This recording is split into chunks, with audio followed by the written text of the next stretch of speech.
धर्म कील दृढ़ तीर समधीर ध्यानम। जगत त्राणकारी अघारी उधारम। भगत प्राण रूपम दया गुण अपारम। नमो सद्गुरुं ज्ञानदाता सुस्वामी। नमामि नमामि नमामि नमामि। ध्येयं सदा परिभवग्नमभीष्टदोहं। तीर्थास्पदं शिवविरञ्चिनुतं शरण्यं।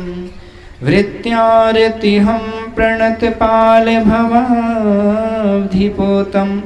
वन्दे महापुरुषते चरणारविन्दम्। आपदामपहर्तारं दातारं सर्वसम्पदां। लोकाभिरामं श्रीरामं भूयो भूयो नमाम्यहम्। अज्ञानतिमिरान्धस्य ज्ञानाञ्जनशलाकया चक्षुरुन्मीलितं येन तस्मै श्रीगुरवे नमः। बोलिए श्री सद्गुरु महाराज की जय। प्रातः स्मरणीय अनंत श्री विभूषित परमाराध्य संत सद्गुरु महाराज के पावन श्री चरणों में कोटि कोटि सह नमन। मंच पर विराज उपस्थित समस्त गुरुजन, धर्म प्रेमी सज्जनों, विद्वत जन, साधकगण, भक्तिमती माताओं तथा बहनों, आप सबों को भी कोटि कोटि सह नमन। आज साप्ताहिक ज्ञान यज्ञ ध्यान यज्ञ के चौथे दिन में चतुर्थ सोपान, चतुर्थ कांड का, चौथे कांड का पाठ हम लोगों ने सुना, किष्किंधा कांड।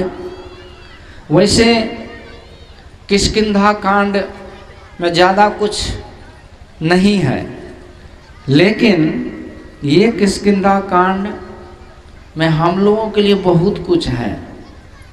इसी किष्किंधा कांड में एक दोहा आता है जो सुग्रीव जी ने अपने वानरी सेना को बताए थे, बोले थे।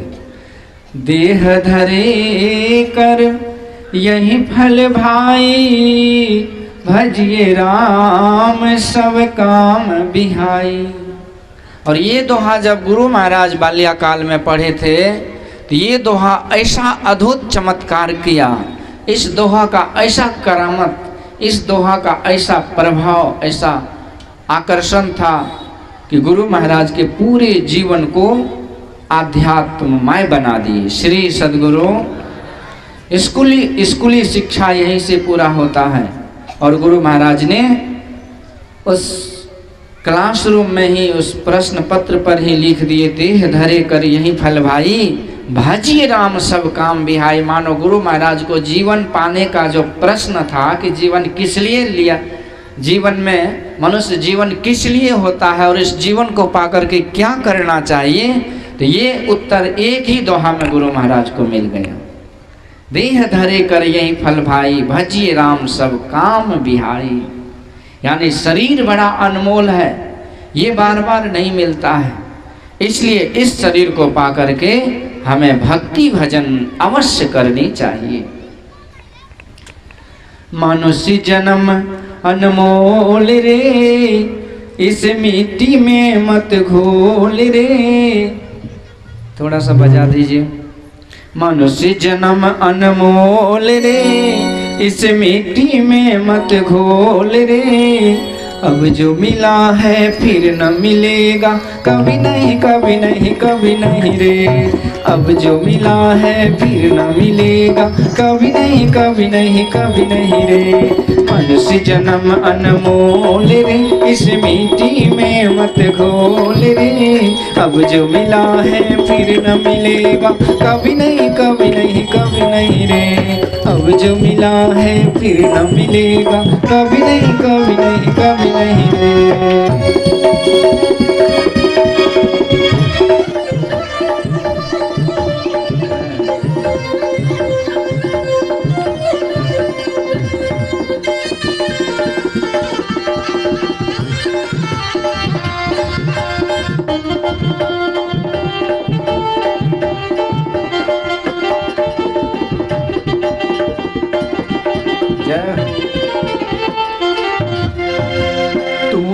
सत्संग में आया कर रे, गीत प्रभु का गाया कर।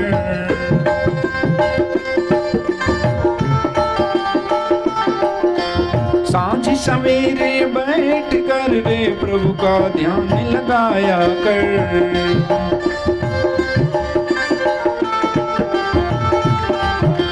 तू सत्संग में आया कर रे, गीत प्रभु का गाया कर। सांझ सवेरे बैठ कर रे, प्रभु का ध्यान लगाया कर। लगता नहीं कुछ मोल रे, प्रभु का नाम अनमोल रे। अब जो मिला है फिर न मिलेगा, कभी नहीं कभी नहीं कभी नहीं रे। अब जो मिला है फिर न मिलेगा, कभी नहीं कभी नहीं कभी नहीं रे। मनुष्य जन्म अनमोल रे, इस मिट्टी में मत घोल रे। अब जो मिला है फिर न मिलेगा, कभी नहीं कभी नहीं कभी नहीं रे। अब जो मिला है फिर न मिलेगा, कभी नहीं कभी नहीं कभी नहीं रे। अब जो मिला है फिर न मिलेगा, कभी नहीं कभी नहीं कभी नहीं। बार बार नहीं नर देहिया वीर रे, चेत सके तो चेत कहे कबीर रे। गुरु महाराज को ऐसी चोट करी कि गुरु महाराज स्कूल से ही निकल गए। मी आई गो आउट सर। टीचर से पूछा मैं क्या बाहर जा सकता हूँ? टीचर, अब इंग्लिश के टीचर थे, कहते हैं yes you may go out. ठीक है, तुम बाहर जा सकते हो। पर उस टीचर को क्या पता था, इसको थोड़ा कम कर दीजिए गुरुजी। टीचर को क्या पता था कि गुरु महाराज किस दुनिया से बाहर जाने की बात कर रहे हैं। सूरत चला प्रभु मिलन को, विषयों से मुख को मोड़कर। तो प्रभु से मिलन की आस लेकर के, संसार से मुख मोड़ करके, जरा मृत्यु से जीवन ग्रस्त होंगे जग का वैभवस्त।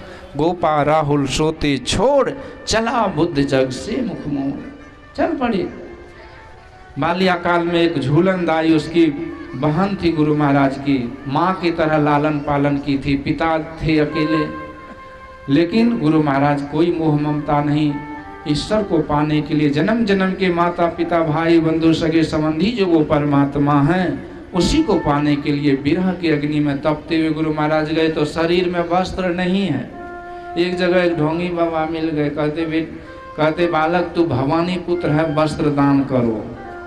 अब गुरु महाराज के शरीर पर वस्त्र नहीं, एक गमछा था, एक पहना हुआ था, उसको दे दिए। और वो कहते अरे बालक तू निर्वस्त्र हो गया, ये वस्त्र ले लो। गुरु महाराज कहते जिसका था उसको दे दिया और आगे चल पड़े। एक कोपिन धारण किए हुए एक जगह मांगने के लिए गुरु महाराज भिक्षा गए। उसके घर में कोई मर चुका था, बेचारी रो रही थी वो। और जो गुरु महाराज गए मांगने, तो कहती है वो माई कि तुम मेरे मरे हुए बेटा को जीवित कर सकते हो, यदि जीवित कर दो तो तुझे भिक्षा मिल जाएगा। बड़े दुखी हुए गुरु महाराज।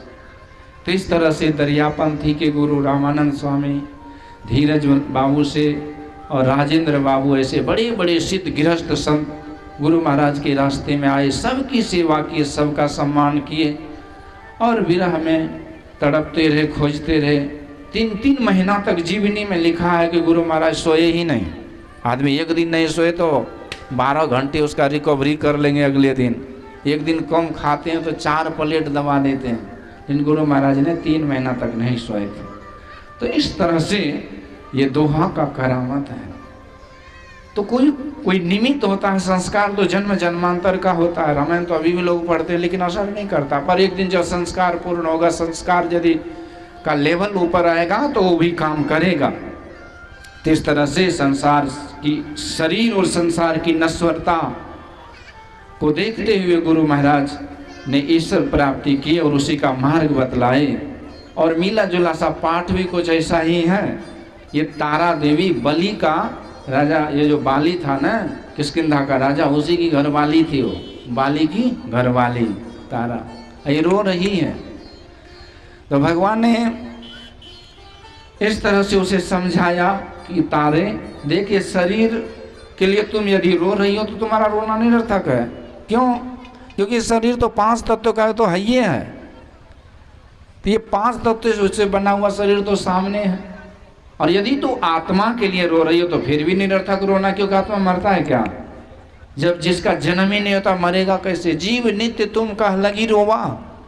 यहाँ भगवान ने एक ही दोहा में जीव और संसार, जीव शरीर में रहने वाले जीवात्मा और शरीर यानी कि क्षेत्रज्ञ का ज्ञान कराए कि क्षेत्रज्ञ ये शरीर नश्वर है और शरीर के अंदर रहने वाला जीवात्मा अविनाशी है। तो इस तरह से ये नश्वर शरीर कभी अविनाशी नहीं हो सकता। नाशतो विद्यते भावो न भावो विद्यते नयो। भगवान कृष्ण कहते अर्जुन, सत्य का तो अभाव नहीं है और असत का कोई सत्ता ही नहीं है, तो इसीलिए असत्य के चक्कर में क्या पड़ो, सत्य की खोज करो। तो इस तरह से शरीर का जो मोह ममता है ना, इससे हम लोगों को दूर रहना चाहिए। गुरु महाराज एक कहानी कहते थे, एक राजा अपने ही राज्य में एक किसी देवी को देख करके, किसी नारी को देख करके मोहित हो गया था और उसको आदेश दिया था कि तुम मेरी सेवा में हाजिर हो जाओ, कोई गणिका को देखकर। तो गणिका कहती, राजन आप तो इतने बड़े राजा हैं, हम तो साधारण जीव हैं, यदि आप मुझे अपनी सेवा में बुला रहे हैं तो ठीक है, लेकिन 8 दिन का समय दीजिए। 8 दिन के अंदर क्या हुआ, वो गणिका जो थी ना, कोई ऐसा दवाई खा ली कि उसका पेट में लूज मोशन हो गया, पेट झड़ी हो गया, पेट डायरेक्ट हो गया। अब पेट डायरेक्ट हुआ, 10-20 बार दिशा मैदान गए, शरीर का सब पानी उतर गया, शरीर केवल हड्डी कंकाल हो गया और जितना वो था वो सब एक घड़ा में वो रख दी। जब राजा आके देखा अचंभित हो गया कि वो गणिका कहाँ है, तुम कौन हो कंकाल? तो कहती है, मैं वही हूँ और तुम जिस पर मोहित हुए हो वो घड़ा में पड़ा है। वैराग्य हो गया उसको। भगवान बुद्ध के शिष्य को किसी ने पूछा था कि एक सुंदरी इस होके गई है, आप देखा है? तो उन्होंने कहा, मैंने ये हड्डी के ढेरों को जाते हुए देखा। तो अपनी अपनी नजरिया होती है देखने का। संतों ने कहा, ये मुर्दों का घर है, साधु ही मुर्दन के गांव, पीर मरे पैगंबर मर गए, जिंदा जोगी, राजा मर गए, प्रजा मर गए वैद्य और रोगी।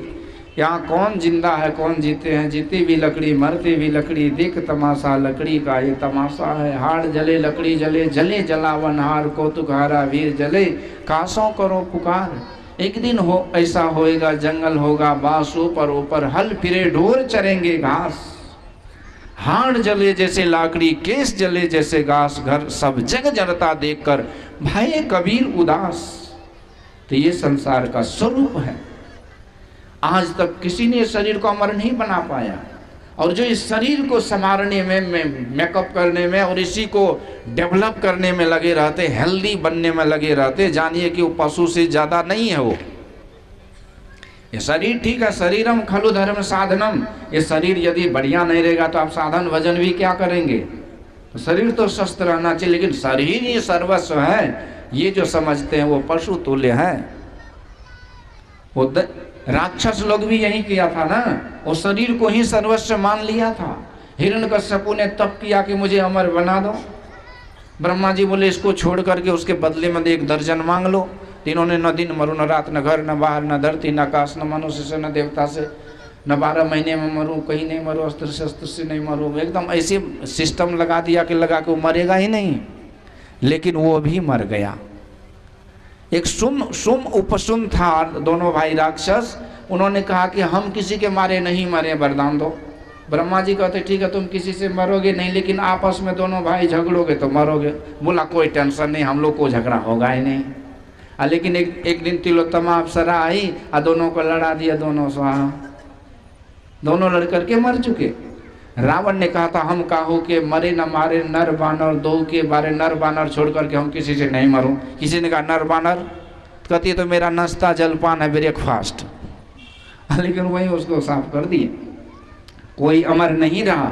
सातों स्वर्गों कीर निवासी, देव धनुष सब अमित विलासी, कोई न स्थिर सब ही बटो ही, सत्य शांति का स्थिर होई, शांति स्वरूप सर्वेश्वर जानो, शब्दातीत कही संत बखानो। तो वही ईश्वर परमात्मा सत है, उसका नाम सत है। इसलिए जब मरने लगते हैं ना तो बैंड ढोल पिपी के साथ श्मशान घाट जाया जाता है तो सबको बोलना पड़ता है क्या, कि राम नाम सत्य है, सबका यही गत, सबका यही गत होगा। तो यही उपदेश माँ भगवान ने तारा जी को दिए और इस तरह से बाली का भी उद्धार हुआ। बाली को भगवान ने कहा कि बाली ने कोसने लगा भगवान को, कहते लो कर लो बात, धर्मात्मा शिकारी की तरह मुझे मार दिए। भगवान कहते हे बाली, चोर बोले जोर से चोरी और सीना चोरी, तुझे मारेंगे नहीं तो क्या करेंगे, तुम्हारे जैसे पापियों को मारना ही चाहिए, दंड देना ही चाहिए। भगवान कहते तू पापी हो, नरकी हो, अधर्मी हो, दुराचारी हो, भ्रष्टाचारी हो, पापाचारी हो। बाली कहते रुको रुको रुको, इतना जो गाली का पेटारी खोल करके हमको सुना रहे हो, जरा सा मेरा भी सिफारिश सुनो। पर वो एक बात बोलो कि मैं पापी हूं क्या, तो और क्या, सोच लो मैं पापी हूं। कहते हाँ हाँ तू पापी है। तो बाली कहते सरकार आपके सामने तो मेरी होशियारी चलेगी नहीं, क्योंकि आप स्वामी हो, मैं सेवक हूं, लेकिन एक बात बोलो, जब मैं आपका दर्शन कर रहा हूं तो मैं पापी हूं क्या।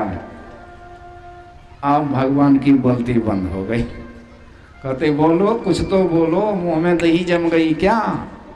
भगवान कहते नहीं बाली, अब तू पापी नहीं है, क्योंकि तू मेरा दर्शन कर रहा है। सन्मुख होई जीव वही जब ही, कोटि जन्म अग्नाशों का वही। और इस तरह से जन्म जन्म मुनि जतन करा है, अंतराम कहीं आवत नहीं। बाली कहा सरकार मैं धन्य हो गया, आपका दर्शन करके मैं जा रहा हूँ, मेरी सुदगति होगी। तो श्री सदगुरु महाराज की जय। आप लोग भी इस घोर कल युग में यहाँ गुरु महाराज के दरबार में बैठे हैं। कोई यहाँ नामी गामी वक्ता है नहीं, बड़का बाबा सब तो कोई है नहीं। कितने के दिमाग में रहता है कि बड़का बाबा है तो अंतिम दिन। बड़का मतलब 9 फीट के बाबा, हम लोग तो 2-4 फीट के हैं। वैसे यहाँ बाबा सब बढ़ के हैं, मत समझिए हम ही शायद छोटे हैं, जो भी हैं। तो ये बड़ी बात है कि इतना कोई आकर्षण नहीं, कुछ ताम झाम नहीं, जैसे तैसे हैं, लेकिन फिर भी आप लोग यहाँ बैठे चमत्कार से कम समझते हैं क्या। आदमी के अंदर मन इतना बंदर जैसा चंचल है, उसमें भी संसार का विषय का बाजार हो, मनिहारा दुकान हो, उधर फूकना हो, झाल मुड़ी हो, चाउमीन हो, बर्गर हो, उधर नज़र जाता होगा, सेंट जाता होगा तो एकदम जी से पानी टपकता होगा, फिर भी मन मार के यहाँ बैठे हैं। ये जानते हैं क्यों बैठे हैं। आजकल नामी गामी जो हमारे सनातन धर्म के ध्वजावाहक हैं, वह पंडित धीरेन्द्र शास्त्री जी महाराज, ठीक है, उसका अद्भुत चमत्कार है। अभी हनुमान जी महाराज की बड़ी कृपा है उस पर, लेकिन उसके सत्संग में हजारों लाखों की भीड़ होती है। शायद अभी फारबिसगंज भी आने वाले हैं, लेकिन उस हजारों सत्संग लाखों भीड़ में जो अर्जी लगती है ना बालाजी महाराज की, तो उसी को मंच पे बुलाया जाता है। इसी तरह दरगाहीगंज में, अररिया जिला में भरमार है लोगों की, भक्तों की। लेकिन यदि आप लोग यहाँ बैठे हैं तो जानिए साक्षात गुरु महाराज की अर्जी लग गई है। श्री सदगुरु महाराज की आप लोग की अर्जी लगी है, काम निश्चित होगा। तो इस तरह से उपदेश यहाँ वर्षा ऋतु का उपदेश मिला। वर्षा में भगवान वहीं पर विश्राम करने लगे, क्योंकि लफड़ा ये था कि बाली को तो कर दिए कल्याण, तो उसका भाई सुग्रीव बन गया राजा। और राजा बन गया तो होता है ना कि जब से मान बढ़ाई आई तब से किस्मत फूटी, और क्या क्या होता है, नेहराम से टूटी। तो जब हमारे पास घर द्वार मकान दुकान एकदम बूढ़ी माँ सबको सब कुछ मिल जाता है ना, तब देखिए कैसे एकदम स्टैंडर्ड स्टाइल में रहने लगती है। तब उसको सत्संग उत्संग के लिए फुर्सत नहीं होता है। यही हुआ, ये तो प्रभुता पाई के ही मद नाहि, पद का मद किसको नहीं होता है। यही तो है कि हमको झुंझुना मिल जाता है और हम असली मूल को भूल जाते हैं। यही हुआ सुग्रीव को। आज तक तो बेचारा वो भूखे सूखे वहाँ ऋषमुख पर्वत पे बैठा था, क्योंकि बाली उसका पिठिया ठोक करके 14 भुवन में उसको रपेटा। लेकिन ये ऋषमुख पर्वत संजोग से एक बढ़िया जगह था जहाँ बाली नहीं पहुँचता था, क्योंकि बाली बचपन में बड़ा खुरफाती था। महात्मा लोग जब ध्यान करते थे ना, तो उसका जो ठाकुर जी था शालिग्राम भगवान, उसको उठा के पानी में फेंक देता था। जैसे आजकल भी इकट्ठी का कमी नहीं है। एक एक जगह देखते साथ, एक जगह में गया देखा साधक लोग बढ़िया से ध्यान कर रहे थे, अब बगल में एगो जो कट्ठी था ना, वो घूरा में सूखल का मरचाई दे दिया, और सूखल का मरचाई का जो धुइयां लगा सब खोखी खो खो खो खो करके खाली कर दिए। होता है। तो वही था कट्ठी वो बाली। तो ऋषि ने श्राप दिया कि जाओ यहाँ यदि आओगे तो तुम्हारे खोपड़ी के 1000 टुकड़े होंगे। ये बाली जानता था, इसलिए वहां नहीं गया ऋषमुख पर्वत पर। वही वो सुग्रीव पड़ा था, दिन रात डर से कांपता रहता था। और यदि आज राजपाट मिल गया तो भगवाने चले गए, भगवाने काम से चले गए। तो गुरु महाराज हमरा फुर्सत है तो तब न पूजब। लगता कि गुरु महाराज पूजे करने के लिए बैठे हुए। उसको क्या जा, परमात्मा को क्या, उसको तो कुछ नहीं चाहिए, आप ही को तो सब कुछ चाहिए। परमात्मा तो सब कुछ से संपन्न है, तो हम उसके लिए सोचते करते। पर गुरु महाराज कहते समय गया फिरता नहीं, झटी करो निज काम, ये आपका काम है। आत्म कल्याण का काम किसका? पड़ोसिया का। हम आत्मा है तो हमारा कल्याण तो हम ही करेंगे ना। आपके बाकी काम नौकर चाकर कर देंगे, लेकिन आपका अपना काम आपसे ही करना होगा, अपने से ही करना होता है। तो इस तरह से वो सुग्रीव खा पी के फ्लैट रहता था। तो इस तरह से अब वर्षा ऋतु आ गई तो भगवान का टाइम पास कैसे हो। तो देखिए जो जैसे जिस कैटेगरी को होते उसका उसी तरह समय निकलता। कितना आदमी को देखिए टाइम पास नहीं है तो बोतल चढ़ा लेते हैं, क्यों? तो पीने का शौक नहीं, पीता हूँ गम भुलाने को, ऐसा बकलोल सब है। घर में सब कोई ही है, गप सप करके टाइम पास नहीं हो, बोतल पी के फ्लैट। ये तमोगुनी वृत्ति। और नहीं तो सत्ता पट्ठा नाला पटिक्का दहला गुलमा, एकदम एक दूसरे को गधा बनाने में टाइम पास हो जाता है। और नहीं तो अनाथ माता बहन को देखिएगा, घर वर कन्या लो कन्या, एकदम इधर उधर की बात में ही समय निकाल देंगे।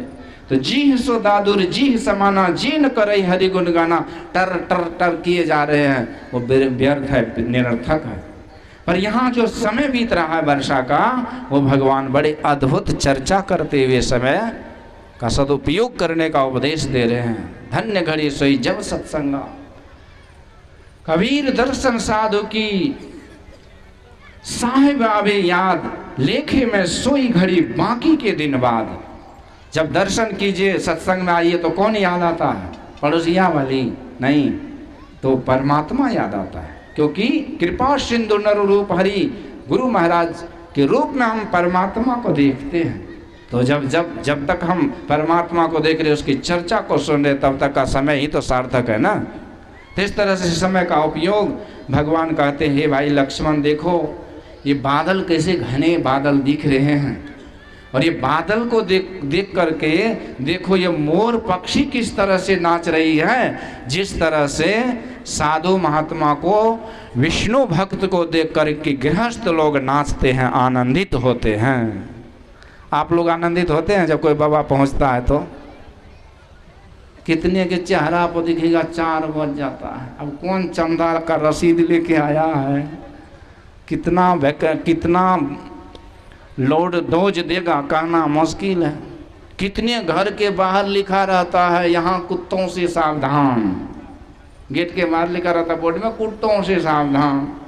बेचारे जो भूखे सूखे ये जनार्दन जनता दरिद्र लोग जाते हैं, सोचते हैं कि मैं कुछ लेने आया, लेकिन बोर्ड पे लिखा है कुत्तों से सावधान, इसका मतलब ये घर में आदमी नहीं कुत्ते भी ली रहता है।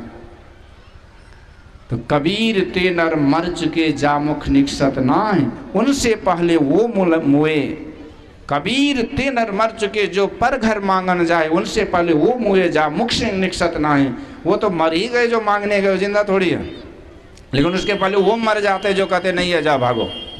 इसीलिए संत महापुरुष आए, कोई आए तो हर्ष खुशी होना चाहिए। भोजन पानी की यथाशक्ति तथा भक्ति सेवा करना चाहिए, अतिथि देवो भव। लेकिन ये सब होता नहीं है। ये तो अभी सामूहिक सत्संग है, हमारे जो आयोजन करता युवा साथी सब हैं, ये सब नेताजी सब हैं, तो नाम तो सबका आप लोग जानते ही हैं। ये लोग का ये प्रयास है कि सामूहिक रूप से इतना सजावट है, ताम झाम है, इसीलिए आप लोग आए हैं। नहीं तो बाप रे बाप, सत्संगी को कितना फुलाइश करना पड़ता है सत्संग मानने के लिए, मत पूछिए। पहले पूछेगा कि सूखा है कि गीला, कच्चा है कि पक्का। यदि भोज भंडारा आता तो पहुंच जाते हैं सत्संगी, नहीं तो मत पूछिए। तो हर्ष नहीं होता है। गुरु महाराज का जब सत्संग कीजिए तो उस तरह से हर्ष उल्लास होना चाहिए। जैसे कोई विवाह शादी में, बेटा बेटी के ब्याह में देखिए, एक बूढ़ी माता थी, उसको एक बेटा था, तो शादी होने वाला था। मैं पूछा कि शादी में की सब प्रोग्राम रखल है? माता जी बोली कि की करबे बाबा, एक गो बेटा छै, तो डीजे तो लाबैए पड़ते, पैसा टका छै नहीं, 10 धूर जमीने बेच लेबै। अब कहिए 10 धूर जमीन बेच के डीजे ला रही है। लेकिन जब सत्संग की बात होती है तब तो बाबा 151 टका में क्या दबो सत्संग। अब ऐसी बात बोलती है कि लगता है कि कहीं कुछ उसके घर में है ही नहीं।